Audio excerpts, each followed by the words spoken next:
Olá, eu sou Rogério Vaz, bem-vindo à nossa terceira aula de Python pela Smart Final. O assunto da aula: interrupção de laço, break. Em Python, break é uma instrução de interrupção de laço de repetição. Interrompe instantaneamente em toda e qualquer circunstância o laço que estiver mais próximo a ela, desde que o algoritmo faça o seu curso até a instrução, e mesmo que esteja num escopo secundário, como de um if ou de um else. Vamos ver o nosso primeiro exemplo, entendendo a sintática. Para cada variável no intervalo valor inicial, valor final, passo. Caso alguma verificação seja verdadeira, seja satisfeita, uma operação vai se repetir. Se não, haverá a saída do loop. Código na prática: for x in range de 10 a menos 10, no passo 1 negativo, if x maior ou igual a 0, print x, se não, else, break. O que é que esse código aqui está dizendo na prática? Dependendo apenas dessa primeira linha, a gente sabe que o x vai assumir valores de 10 até menos 9, decrescendo de 1 em uma unidade. Contudo, há uma verificação aqui, desta linha aqui do if. Se o x assumir valores que sejam maior ou igual a 0, ou seja, que seja 0 ou número positivo, aí sim haverá a impressão da linha na tela. Se não, nada é feito. Vai ocorrer a quebra do for. Né? No nosso próximo exemplo, estamos agora aqui no nosso exemplo com o loop while, entendendo a sintática. Enquanto verdade, este é um loop infinito, pois não há um teste aqui na primeira linha. O enquanto recebe logo de cara o valor verdade. Em seguida nós temos o código. E aqui, caso uma verificação seja verdadeira, satisfeita, essa operação vai se repetir indefinidamente. Senão, aí sim haverá a saída do loop. Código na prática fica assim: uma variável x recebe o valor 0. Logo em seguida nós temos o while infinito, e esta variável que foi declarada lá fora do while, dentro do while, ela recebe um acréscimo de uma unidade. Ela é alterada no escopo do while. Logo em seguida nós temos uma análise do valor da variável, que se ela for menor do que o valor 5, uma linha vai ser impressa na tela a cada ciclo do while, com o valor da variável x. Else, break, ou seja, se o x não for menor do que 5, ou seja, for 5 ou maior, claro, o else aqui se encarrega de quebrar a sequência de ciclos do while true. Até agora, tanto no primeiro exemplo como no segundo, o break está dentro do else. Vamos para o nosso próximo exemplo. Neste nosso exemplo, agora, nós temos um duplo laço. Do lado de fora, no primeiro laço, nós temos o laço para, o laço for. No laço de dentro, um enquanto, que é o while. Vamos entender a sintática. Para cada variável no intervalo valor inicial, valor final e passo, nessa primeira linha nós temos uma variável que vai assumir alguns valores. E logo abaixo tem o enquanto.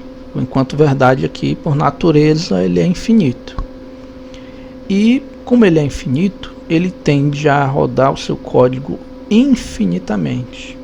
Então, pela pela lógica, a primeira linha de código aqui, nós sabemos que a variável assume um único valor. Vamos dizer que ela assumiu um zero, caso que fosse um zero. Se dependesse do enquanto verdade, essa variável nunca mais sairia do valor zero. Mas, no nosso caso, aqui dentro do escopo do enquanto, existe alguma verificação. E caso essa verificação seja verdadeira, haverá a saída do loop mais próximo. Senão, a operação vai se repetir. Se a gente lembrar bem na definição, aqui, nós temos esse pedaço da frase aqui. Interrompe instantaneamente em toda e qualquer circunstância o laço que estiver mais próximo a ela. Vamos voltar lá, por exemplo. E é isso que está escrito aqui também. Quer dizer, o laço de fora, ele não vai parar devido ao código que está aqui. Porque o break, que é o caso, o break que vai estar aqui dentro, não vai parar o para do lado de fora. Ele para o loop que estiver mais próximo a ele. Ele para o enquanto. E a gente vai entender melhor isso aqui no código na prática. For x in range de 0 a 4 no passo 1. O x vai assumir o valor 0. E logo abaixo, ele vai rodar o código, né? Está abaixo, onde o x está com o valor estacionado em 0. E logo abaixo nós temos y recebendo 0. Mais à frente, while true, while infinito. E a impressão de dois valores em linha, que é o x e o y. Vamos até ignorar aqui por enquanto o que está aqui abaixo. Se o nosso código fosse só do for x em range até o print, apesar do x assumir valores de 0 até 3, ele nunca sairia do valor 0. Por quê? Porque como ele assume um valor e estaciona nesse valor, até que todo o seu escopo seja rodado, nada aqui faz com que pare esse while true aqui, até o print. Felizmente, o y vai receber um acréscimo de valor, ele vai ser alterado. E existe a análise do valor dessa variável y. Se o y for maior do que 3, então haverá a quebra do while, que é o loop mais próximo, né? Então ele vai quebrar os ciclos do while. O y não vai exceder valores, né? Ou seja, ele tem que, se isso aqui for verdade, que o y for maior do que 3, vai haver a quebra. Então o y não pode passar de 3. Se ele chegar no 4, vai haver a quebra. Então vamos presumir que na primeira linha vai sair 0 e 0, 0 e 1, 0 e 2, 0 e 3. Mas quando o y assumir o quarto valor, porque quando ele imprimiu 3, aqui ele troca de valor. Então ele se torna 4. E quando for testado 4 aqui, 4 é maior do que 3, é verdade. Ora, se ocorrer uma verdade diante do if, o que é que tem dentro do if, do escopo do if? Um break. Então esse break vai parar o while. Interessante também que até nos exemplos anteriores, até então, o break se encontrava dentro do else, né? Agora esse exemplo eu quis fazer diferente para a gente ver, né, que realmente o break ele pode estar no escopo, não precisa ser do else, pode ser do if, pode ser dentro do elif, pode ser dentro de um try, de um except. E esses exemplos bem variados a gente vai ver no código na prática, na IDE, certo? Antes da gente ir para a IDE, para codar, para ver os nossos exemplos na prática, eu queria mostrar esse programinha aqui, um esboço de programa, que eu chamei de File Finder 1.0. O que seria esse programa? Ele é um programa de vasculhar um arquivo em um diretório, mas ele também pode ser um exemplo de duplo for, né? Vamos dizer assim, para cada subpasta dentro de um diretório e para cada arquivo dentro da subpasta, nós vamos procurar um arquivo. E se esse arquivo for encontrado, o break vai ser acionado. Ou seja, a nossa busca chegou ao fim com um resultado positivo. O arquivo foi encontrado. E, claro, uma mensagem na tela pode surgir, ou até melhor, a gente pode abrir o Windows Explorer e o arquivo lá, mostrar o arquivo, né? Seria bem interessante, né? Ou ainda, caso esse arquivo não seja encontrado no fim de todo o vasculhamento, desse rastreamento, uma mensagem na tela também vai aparecer de que o arquivo não foi encontrado. E a gente vai aprender até outras coisinhas mais interessantes, que é o tratamento de string, né? Ou seja, você pode usar caracteres coringa tanto para nome como para extensão. Vai ser muito interessante mesmo esse aprendizado, que eu espero que você fique ligado no curso, porque a parte gráfica do curso de Python aqui da Smart Final, ele vai chegar na parte gráfica, vai chegar no TK Inter, e a gente vai criar esse programinha e outros mais, viu? Então fiquem ligados. Ok, estamos agora aqui na IDE. Eu estou usando o Visual Studio Code. Você pode usar a IDE de sua preferência. Nós vamos agora ver a nossa parte prática. Alguns exemplos com break em variadas situações, né? Para o nosso primeiro exemplo, eu pensei em uma busca por um arquivo. Vamos ver aqui o código. Vou apagar aqui os comentários.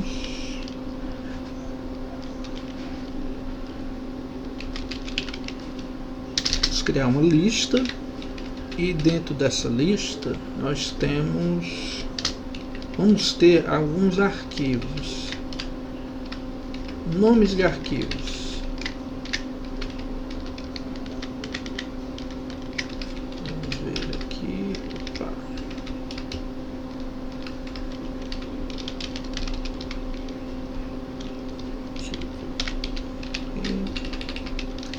Arquivo CDR, arquivo Adobe Illustrator, arquivo exe,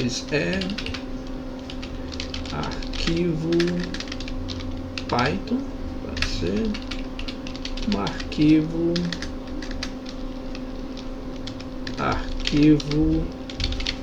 .rar. E o que é que eu estou pensando para esse programa, né? Eu estou querendo criar aqui um programa que encontre um arquivo Python, certo?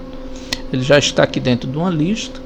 Nós temos diferentes tipos de arquivos, né? Embora os nomes sejam iguais, mas as extensões é que fazem eles diferentes. Então o que é que o nosso programa vai fazer? Ele, dentro dessa lista, vai procurar o arquivo Python, e se ele encontrar, o programa para. Mas se ele não encontrar, também no final do algoritmo, ele vai informar que não encontrou. Como é que a gente faz para correr item a item dentro de uma lista? É claro, pode ser com o break, aliás, pode ser com o for, né? Então vamos lá, vamos codificar aqui. For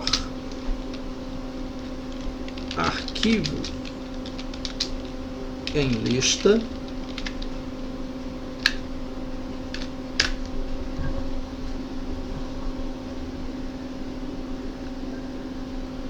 vamos aqui dar um print aqui no arquivo. Só para começar, é bom a gente sempre fazer o programa aos poucos, né, para a gente ir vendo os resultados. Então vou mandar rodar agora. Pronto, foi impresso linha a linha, né, o nome dos arquivos, né, arquivo BMP, enfim. Mas o que eu quero, na verdade, é encontrar somente o arquivo .pi. Então a gente pode isolar desse nome de arquivo somente a extensão, é isso que nos interessa, certo? Então como é que a gente faz isso? Vou criar a variável extensão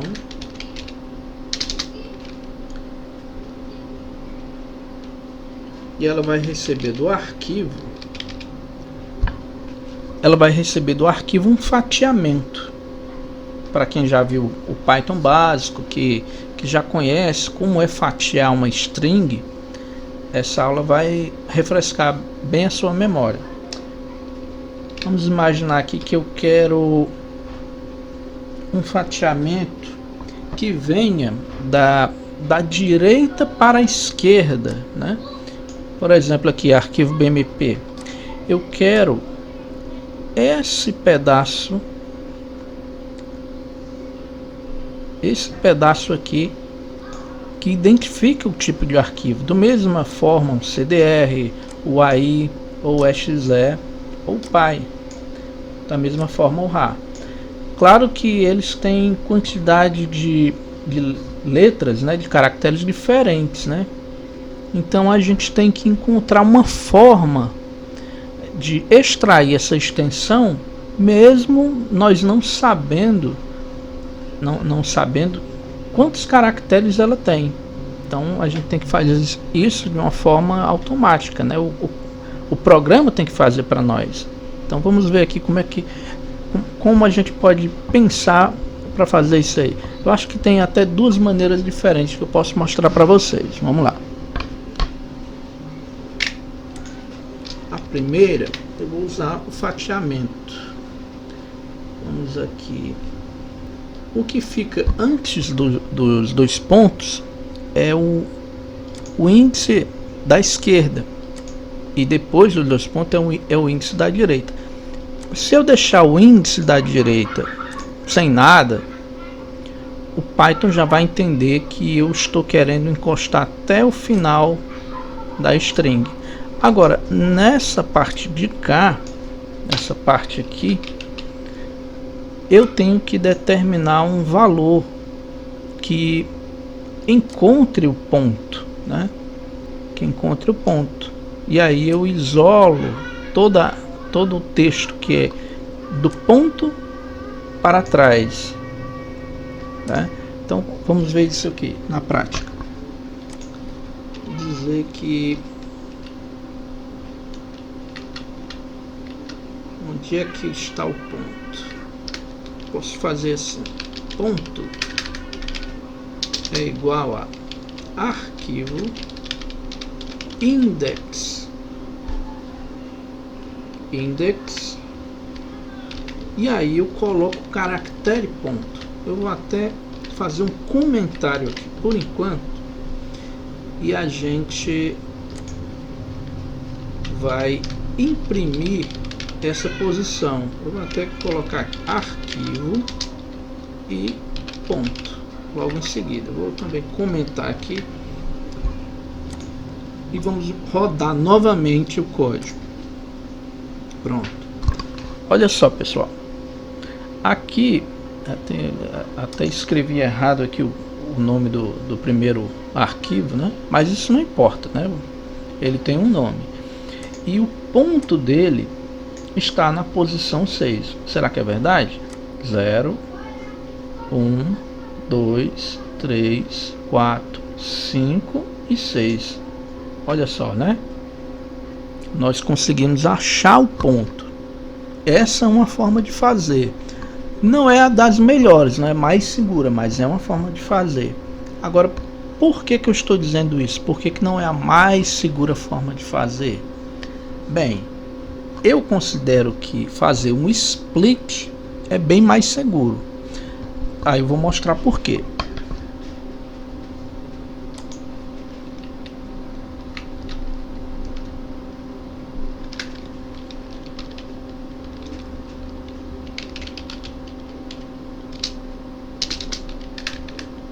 Vou criar aqui uma variável parts e vou pegar o nome arquivo e vou dividir ele pelo split. O split ele é interessante porque ele divide uma string e por valor padrão do seu parâmetro, não precisa mencionar, ele divide a palavra aonde tiver espaço. Mas no caso, eu quero que o split divida a palavra arquivo, o valor da palavra arquivo, pelo ponto. Então, neste caso, eu tenho que mencionar o ponto aqui. Então, ao invés de eu printar o ponto aqui, esse valor aqui de ponto, eu vou colocar aqui partes. Você imagina que vai imprimir o nome do arquivo e uma pequena lista aqui, né? Vou até corrigir aqui o primeiro nome de arquivo. Pronto. Vamos rodar. Pronto. Olha só. Imprimiu o nome arquivo BMP e dentro de uma lista palavras separadas, ou seja, arquivo para cá e extensão para lá. E por que eu disse que essa é a forma mais segura?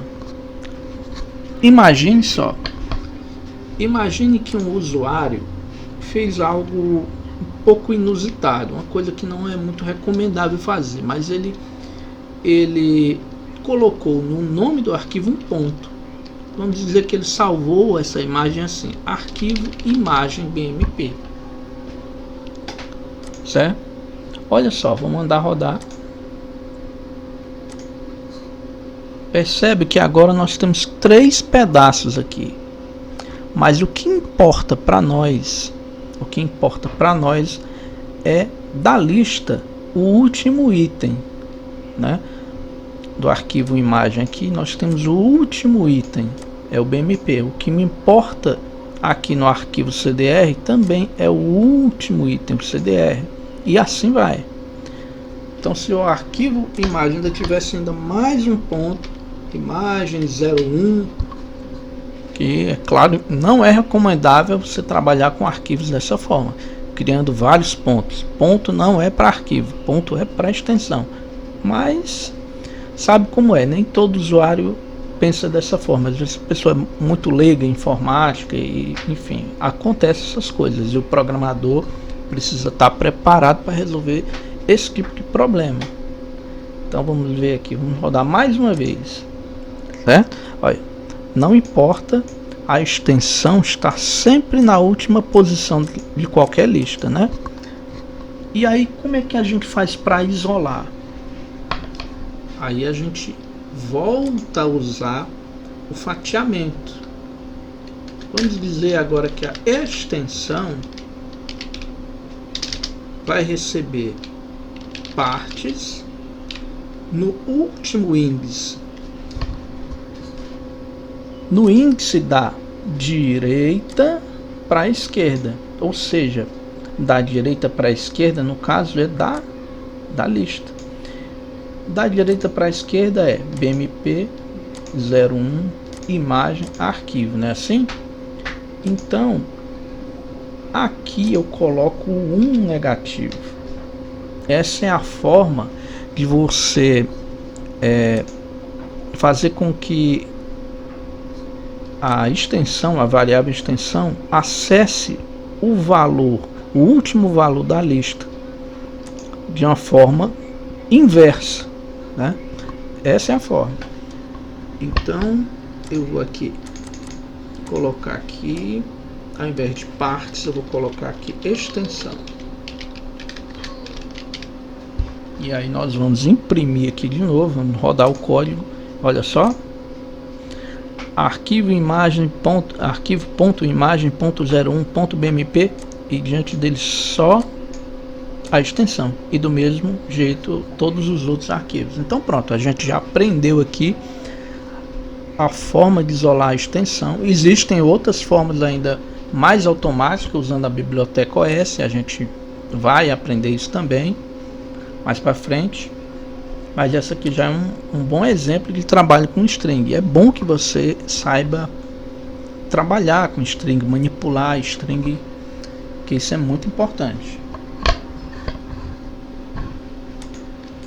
Então, no meio desse, no escopo desse for, a gente tem que fazer a nossa análise, né? Como seria isso?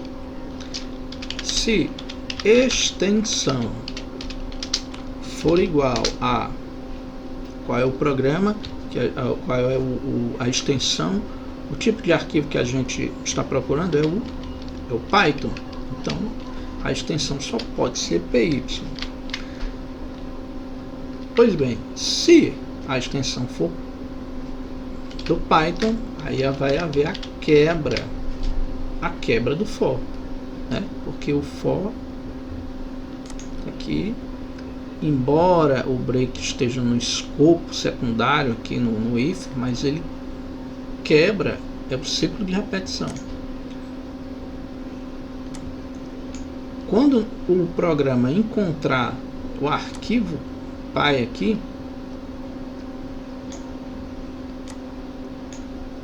ele nem vai procurar mais no arquivo .rar, porque esse aqui já satisfez a condição if, né? Isso aqui se tornou uma verdade e o código foi quebrado pelo break. Então, imagine se fosse 1000 arquivos, né? Se não fosse o break, o programa ia rodar, perder tempo à toa, né? E a gente tem que criar programas que sejam rápidos. Então, antes do break, eu vou imprimir aqui print arquivo. Pronto. Agora eu vou só mandar rodar. Vamos aqui rodar agora. Pronto. Programa encontrou somente aquele que nos interessa, né? Agora imagine se ele não tivesse encontrado, né? O programa ele tem que dar uma resposta para o usuário. Então vamos imaginar aqui como é que seria. Eu vou criar aqui uma variável encontro. O encontro vai receber false, valor booleano, ou seja, encontrou não. Até agora nada foi encontrado, então é ideal que essa variável tenha um valor falso, né? Então nós colocamos aqui, se a extensão é Py, né? O encontro, aquela variável encontro, vai receber o valor true, né? Isso se o programa encontrar, certo? Agora vamos pensar aqui, vamos imaginar que o arquivo PY aqui não é mais PY, é um arquivo PSD do Photoshop. Então essa condição aqui nunca vai ser satisfeita, isso aqui nunca vai ser verdade. Então o valor encontro vai continuar a ser falso, ele vai passar batido por aqui. E se eu imprimir aqui o valor de encontro no final do programa, depois do ciclo, a gente vai ver o valor falso ainda. Vamos ver aqui na prática. Olha só, falso, ok? Porque o programa, o ciclo de repetição que estava fazendo o vasculhamento, rastreamento de um arquivo Python, não teve esse arquivo encontrado. Então o encontro não mudou de valor, né? Porque ele só muda de valor dentro da condição F aqui, essa condição aqui sendo verdade. E aí no final aqui do programa, de eu imprimir o encontro, saiu falso. Vamos melhorar aqui ainda mais um pouco. Vamos criar uma mensagem, né? If encontro igual a false. Para ficar um pouco mais formal aqui, nós vamos fazer o seguinte: nenhum programa Python foi encontrado. Aí a coisa fica bem mais formal, né? Vamos lá. Olha só, nenhum programa Python foi encontrado. E colocando aqui o Python de volta, essa mensagem aqui não vai ser impressa, porque ela só pode ser impressa se o encontro vier para cá ainda falso. Vamos ver se é verdade. Olha só, vendo aí? Imprimiu o arquivo, mas não imprimiu aquela frase. Então aqui nós conseguimos fazer um programa de rastreamento aqui. Isso é claro, só um modelo, né? Nós temos métodos da biblioteca OS para captar todos esses paths de arquivo, e, enfim, dividir pasta de nome, de extensão de forma muito mais inteligente até. E é isso a gente vai aprender mais para frente. Pois bem, agora vamos para o nosso segundo exemplo, que é o break no while. O que foi que eu pensei para esse nosso exemplo? Eu imaginei um programa que sorteasse um número para que a gente disputasse num sorteio. Esse sorteio ele vai ser bem simples. Ele vai ser de um número só, de um só algarismo, e esse número vai de 0 a 9, e você só joga um número, certo? É um exemplo bem básico para a gente apenas entender o funcionamento do while.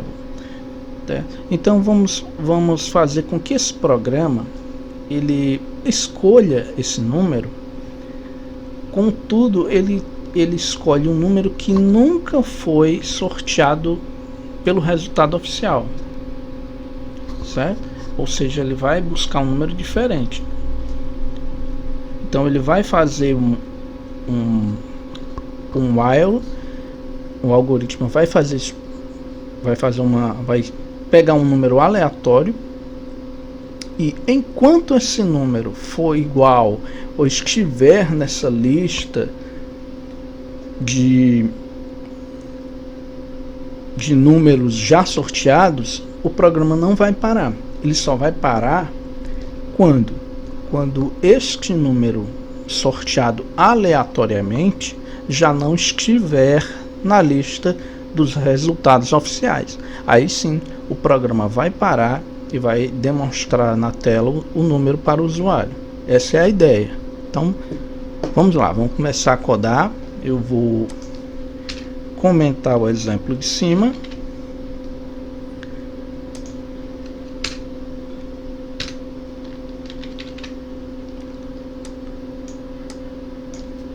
E vou criar uma variável que vai ser uma lista. Resultados é uma lista e vai receber o primeiro jogo 0, o segundo 2 e um terceiro 5. Pronto, esses até aqui foram todos os jogos dessa loteria.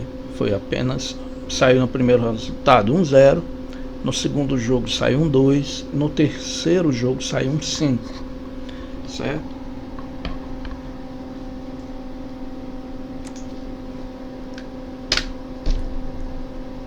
Ok, vamos aqui, while true e número. O número vai receber um número aleatório. Para isso eu tenho que importar a biblioteca random. Import random, ou melhor, from random, da biblioteca random eu vou importar range int.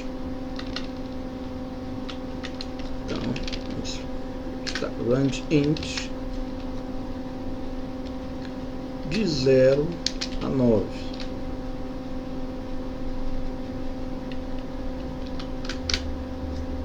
E logo diante da coleta do número, vamos colocar a condição if, né? Se o número, tem que fazer a negação aqui, not, se não, o número não estiver em resultados,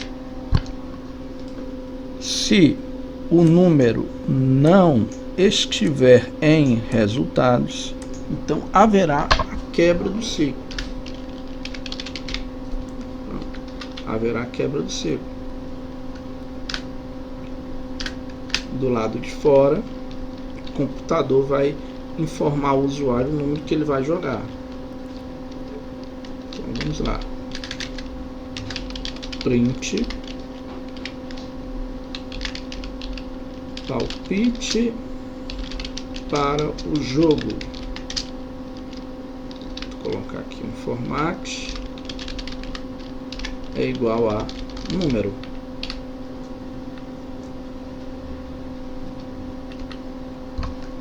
Então vamos rodar agora esse programa.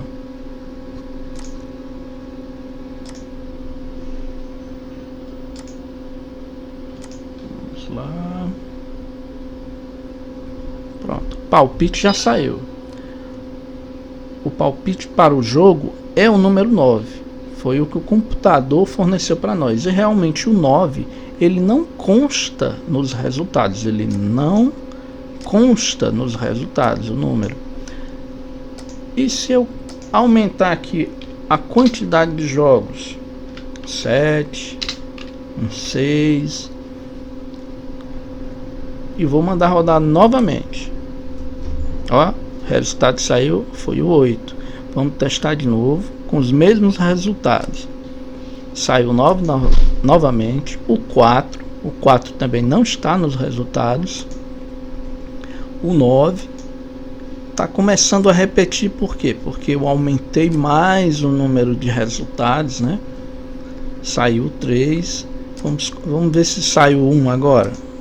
Olha, saiu 1. Até eu teria acertado, né? Claro, porque o nosso universo de números aqui é bem pequeno, certo? Mas um jogo de Mega Sena, como é que seria feito isso? os resultados seriam escritos de formas diferentes.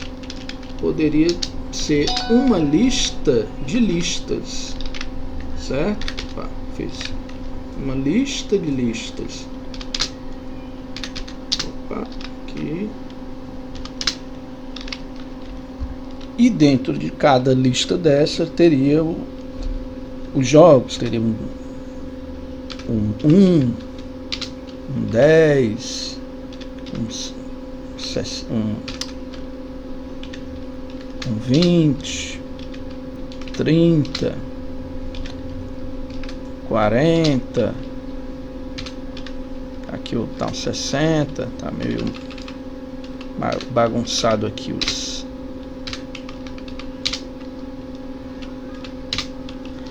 E aqui também seria uma outra lista de resultados também.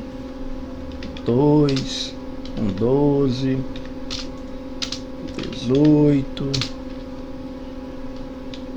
20, 23, 40, aqui já temos 3. E, enfim, seria uma lista de listas. E no caso, eu pediria para que o computador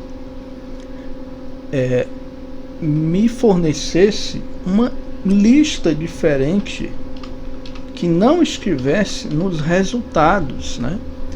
Ele criasse uma lista para mim aleatoriamente de números que não estivesse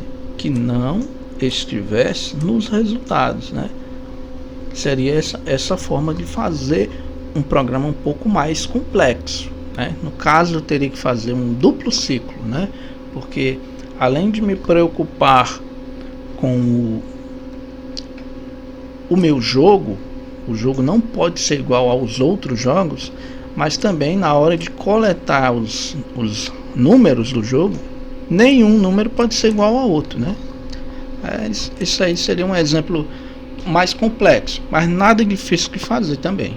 Apenas é um duplo ciclo de repetição, nada mais do que isso. Então vamos fazer o comentário aqui para a gente ir para o nosso próximo exemplo.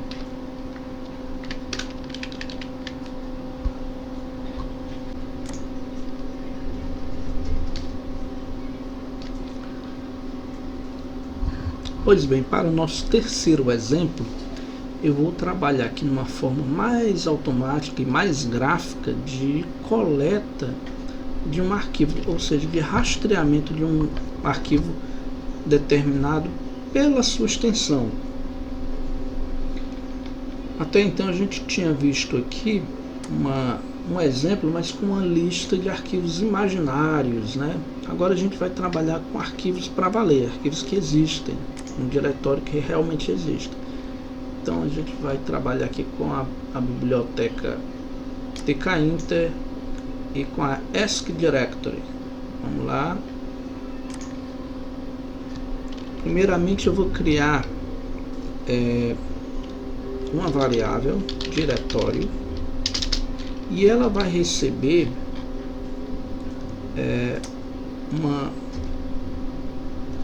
o resultado de uma caixa de diálogo, de uma coleta de um diretório. É o ESC Directory. Vamos colocar aqui uma mensagem, que é o título da janela. O título, na verdade, o título digite, aliás, selecione um diretório, né? Logo em seguida nós vamos imprimir o diretório, o resultado que foi para dentro da variável. Então vamos rodar aqui nosso código, mas antes disso, essa aqui é uma janela de caixa de diálogo e ela tem por base sempre uma instância de TK. Nós vamos criar essa instância TK que eu importei aqui diretamente da biblioteca tkinter, que será a base da janela do ESC Directory. Só que eu vou fazer com que essa janela não apareça, certo? Ela fica meio oculta, certo? Eu vou primeiramente fazer o exemplo aqui sem ocultar ela para você ver. Olha só, tá vendo? Existem duas janelas aqui, é a janela base, a janela TK, e essa daqui, que tá aqui o título da janela, né? Selecione um diretório, eu seleciono e confirmo. Não deixa de funcionar, mas enfim, tem uma janela aqui sem uma função, né? Pelo menos não tem função para o uso para um usuário final. Ele, poxa, eu estou vendo duas janelas e essa janela aqui não tem função, né? Fica meio estranho. Então, para ocultar aquela janela, você pode usar esse código aqui. Com a variável que você criou aqui, você coloca, repete ela e faz essa ligação aqui com ponto e withdraw.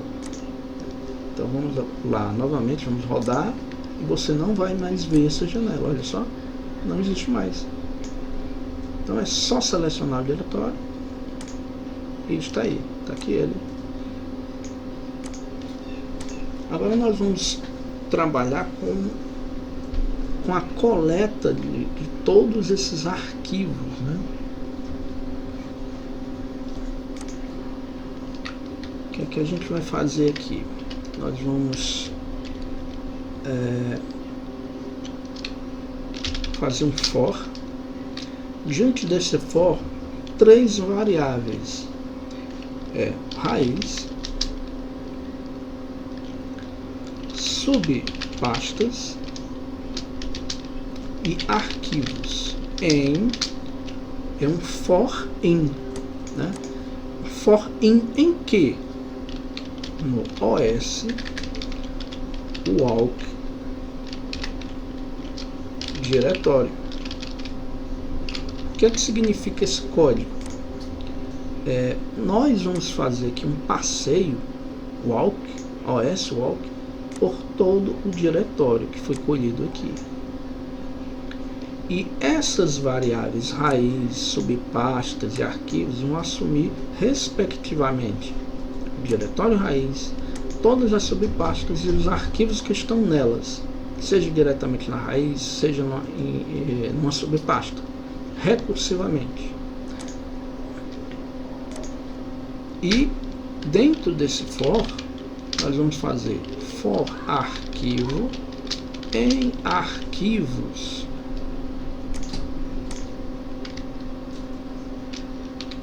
Nós vamos imprimir o arquivo. Vamos fazer essa experiência. Antes de tudo, eu vou fazer o seguinte: eu vou ocultar isso aqui, não temos necessidade de ver o diretório. Mas se o diretório for diferente de vazio, aí sim a gente roda esse código.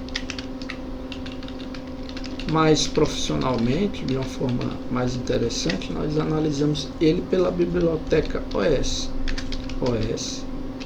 path exists, que você já conhece esse código, né?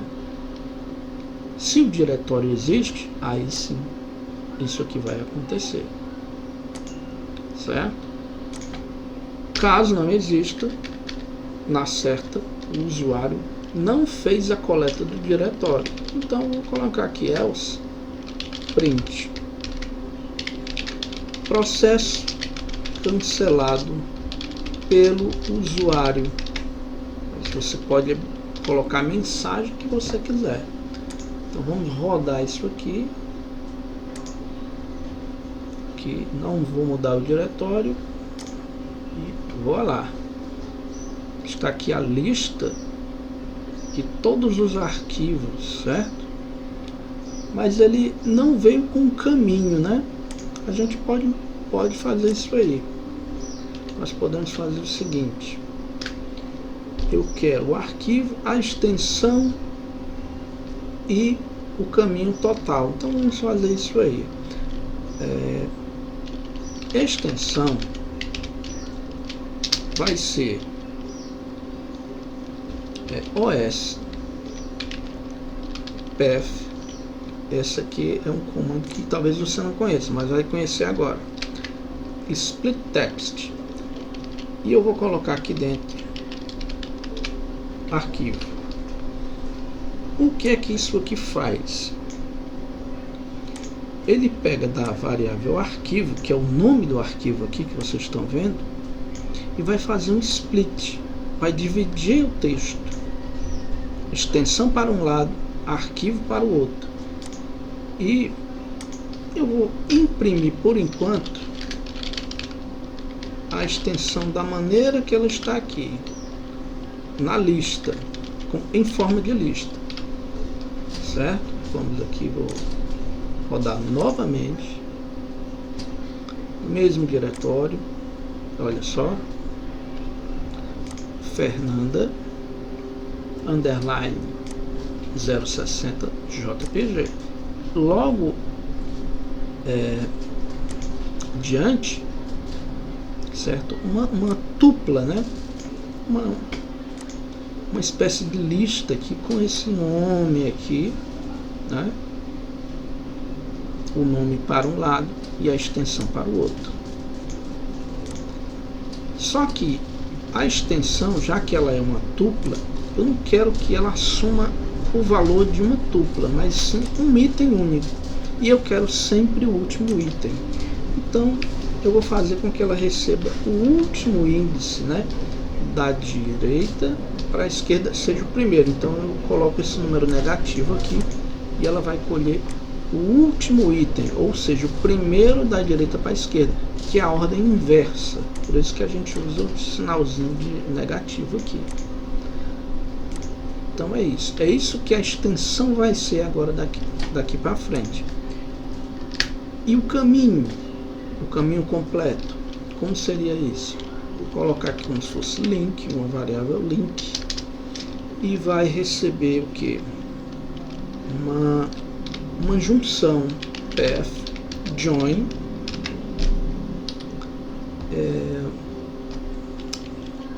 da raiz, né? Esta variável aqui junto com arquivo, raiz de arquivo. E eu também vou imprimir aqui o link. Vou criar aqui um print vazio para separar por grupos, né? Porque até agora está meio tudo colado aqui um no outro. Então vou mandar rodar novamente. Não mudei o diretório. E eis aí, certo?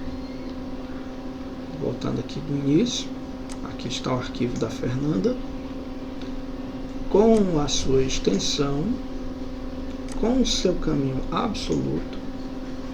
O que é interessante é que existe um arquivo Fernanda 060 diretamente na raiz e outro Fernanda 060 já na subpasta que está no diretório raiz, né?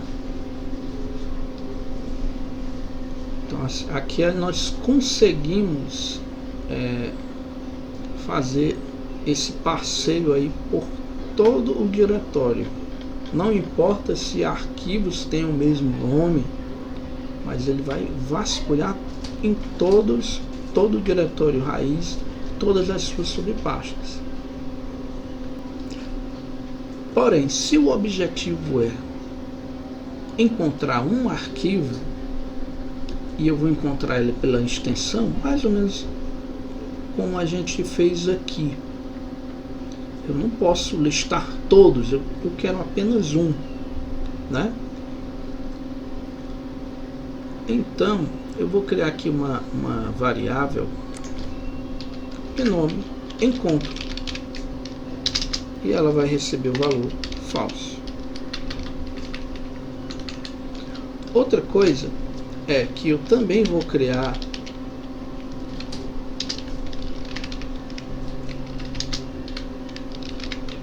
uma coleta de tipo. uma coleta de tipo, e ela também vai se dar por uma janela de uma caixa de diálogo. Como é que eu vou fazer essa coleta? Eu vou acrescentar aqui mais uma importação aqui diretamente do TK-Int, que é o Simple Dialog, e eu vou dar um apelido aqui,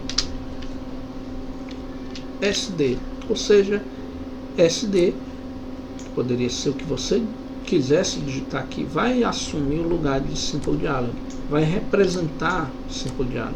Se você quiser digitar menos, senão você simplesmente digita Simple Dialog. Eu vou digitar assim, até uma forma da gente aprender uma coisa nova. Então eu vou colocar aqui SD ask string. Quais são os parâmetros? É título e prompt. Então vamos colocar title é igual e prompt igual também a um texto. O título é o título da janela. Eu vou colocar aqui extensão, e no prompt vou colocar digite a extensão do arquivo. Simplesmente isso.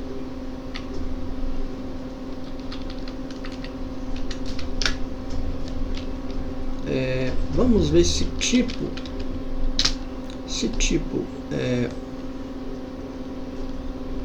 for diferente de vazio. Vamos colocar aqui if. Se o tipo for diferente de vazio, então todo esse escopo desse programa vai se realizar aqui. Se não, é porque você não pegou o tipo, você não forneceu o tipo para o computador. Então, else, nós vamos dar uma mensagem como essa aqui, semelhante, porque o usuário não forneceu o dado. Então vamos rodar novamente. Olha só, posso digitar aqui JPG, ok. Aí sim, aqui aconteceu a mesma coisa, né? Mas caso eu não forneça a extensão, ou deixe em branco e confirme, ou saia por aqui, ou simplesmente cancele, o valor é vazio. O valor que entra para dentro da variável tipo é vazio. Então, ó,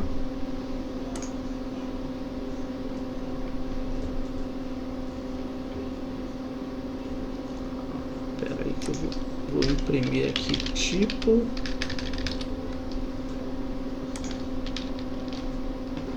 Na verdade, esse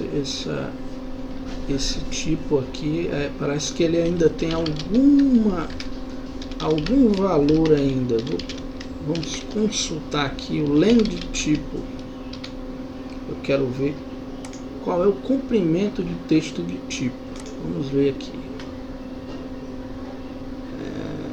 Ok, tem 0, né? Vamos ver. Cancel. Então pronto. Eu posso incluir aqui, se tipo for diferente de vazio and not tipo igual a none, né? Que é um valor nulo, né? Aí sim a gente vai ter um resultado melhor. Caso eu não digite nada, mas dê ok, processo cancelado pelo usuário. Caso eu cancele, ou seja, o valor que está dentro de tipo é none, também cancelado pelo usuário. Então a gente fica agora sabendo que se a gente cancelar, o valor de tipo é none. Mas se a gente não digitar nada e der ok, o valor de tipo é vazio, certo? Mas não é isso que nos interessa. Então, o que nos interessa é que tipo seja diferente de vazio e não seja none, ou seja, nulo, valor nulo, né? Caso isso aqui seja verdade, isso aqui vai acontecer. Mas se isso aqui não for uma verdade, então vai imprimir isso aqui. Pronto, a gente já conseguiu chegar mais longe no nosso programa.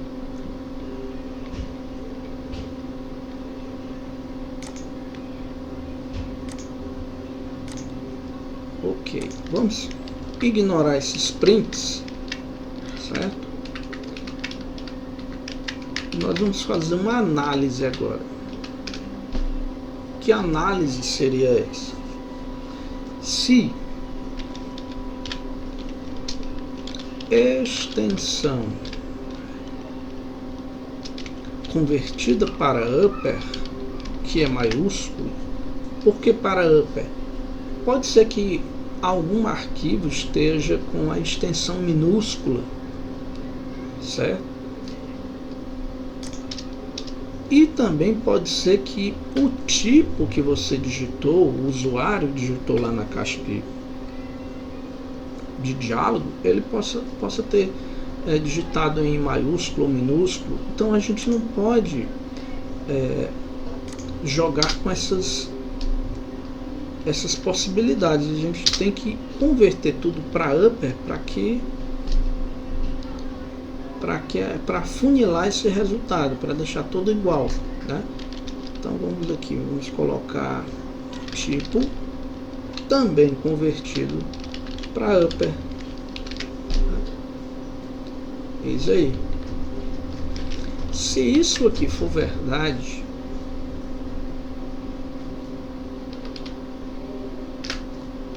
aí sim eu vou imprimir